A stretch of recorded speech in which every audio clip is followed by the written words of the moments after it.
In today's video, we'll be providing you with the fuse and relay locations for the horn in your 2004 through 2005 Ford F-150. In order to locate the fuse box, locate the passenger side front kick panel. The fuse box is located under the access panel. Remove the access panel to reveal the fuse box. Here you see the location of the fuse. It's a 20 amp fuse. The fuse box diagram component number of the fuse is shown here in the picture. Here are some of the different types of fuses this vehicle's manufacturer uses across its vehicles. In order to determine what type of fuse you have, just compare it to the different fuses we have shown here. We'll drop some links down in the description below of where you can get some replacement fuses. Next, we'll show you how to use a multimeter to test the fuse. This is how you perform a resistance test using a digital multimeter. First, set your multimeter to resistance mode. Second, after making sure your test probes are in the correct ports and verifying your tool is configured correctly, touch one of your leads to one side of the fuse and touch your other lead to the other side of the fuse.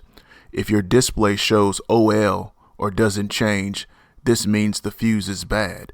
If your display shows 0 or virtually 0 resistance, this means your fuse is good. If this information has helped you out, do us a huge favor and smash that like button right now and consider subscribing. We'd really appreciate it. Here you see the relay. The actual physical location of the relay is shown here in the picture. If this relay has an assigned number on the fuse box diagram, it's also noted here as well. Unfortunately, this relay is considered non-serviceable by Ford, which means you just can't simply pull it out and replace it with another one. This relay is actually soldered to the circuit board of this power distribution box. If you determine that this relay is bad, you either have to get the whole power distribution box serviced or replaced. Since this component is considered non-serviceable, we now need to figure out how we're going to test it in order to determine whether or not it's good or bad. First, we suggest getting access to a quality set of electrical wiring diagrams for your specific year, make, and model of vehicle. That's step number one. We'll leave some links in the description below to who we recommend. Once you review the wiring diagrams for your specific vehicle, you can then determine which specific electrical wires leave the fuse box and are responsible for delivering power to the rest of the circuit. With this information, you can then perform loaded circuit voltage drop testing on these wires. If you need further assistance on how to perform voltage drop testing, please see the recommended videos and playlists down in the description below. As a DIYer, when it comes to getting access to information that will assist you with servicing and maintaining your own vehicle, we recommend Mitchell 1 DIY.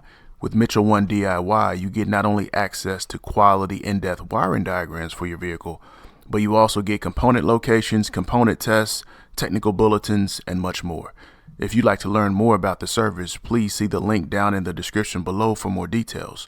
Once you get on the Mitchell 1 website, be sure to check out the free demo of everything that's included in your product subscription. Thank you so much for watching today's video. I hope this video helped you out. If it did, hit that subscribe button and click that bell so anytime we drop a new video, you'll be the first to know. Hit that like button and leave me some comments. I'd love to hear from you. If you're interested in any of the products we used in today's video, we'll leave some links down below. Hope you have an awesome day, and thanks for watching.